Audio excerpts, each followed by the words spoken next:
Hello again, everybody. Got several items in the mailbox today. Looks like a trade, a return to sender, and 2 successes.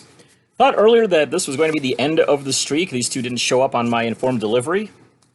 And, well, gotta say, I'd rather have something not show up on informed delivery and end up in my mailbox than to show up on it and not end up there. So, totally good with that. But let's go through first. We'll go with that return to sender. Unfortunately, that'd be Mr. Jerry Rice. Looks like the window has closed on him.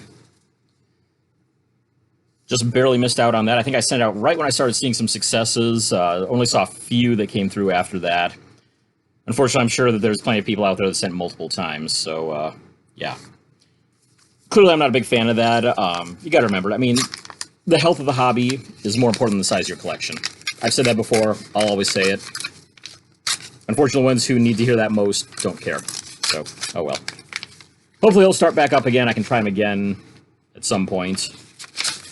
But moving on, we'll take a look at the trade here.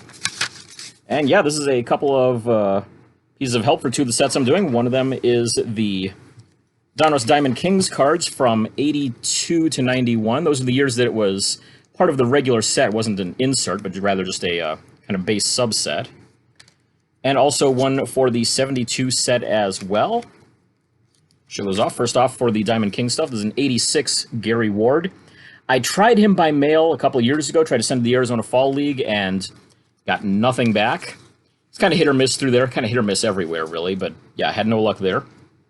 And the other one that I just pulled in is a 72 Topps Chuck Tanner. Tanner no longer with us, so glad to be able to pick that one up in a trade. And now let's move on to the successes. These both have the machine stamp on them, so no info as to where they're coming from. This one feels thin, 1 card maybe.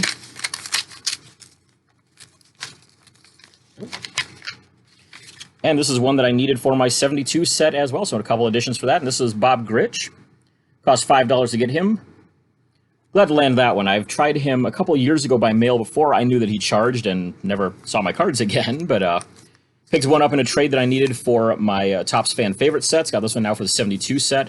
$5 on him. Definitely a good price for a guy who kind of has an outside shot of eventually making the Hall of Fame. Let's move on to the second success, another fairly thin feeling envelope, maybe 2 cards in there, and yeah, that is 2 cards indeed. This one I already had for the 72 set, but we'll see how it compares to the one I've already got.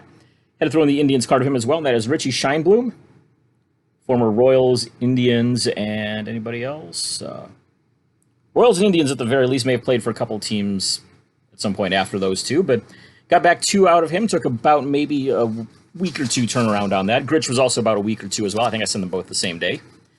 And so there you have it. Big day for the set hits. Got 2 in a trade, 2 by mail.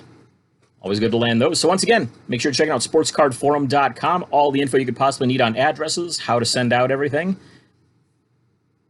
Good place to make some trades if you want to. A lot of stuff going on there. Make sure you check it out.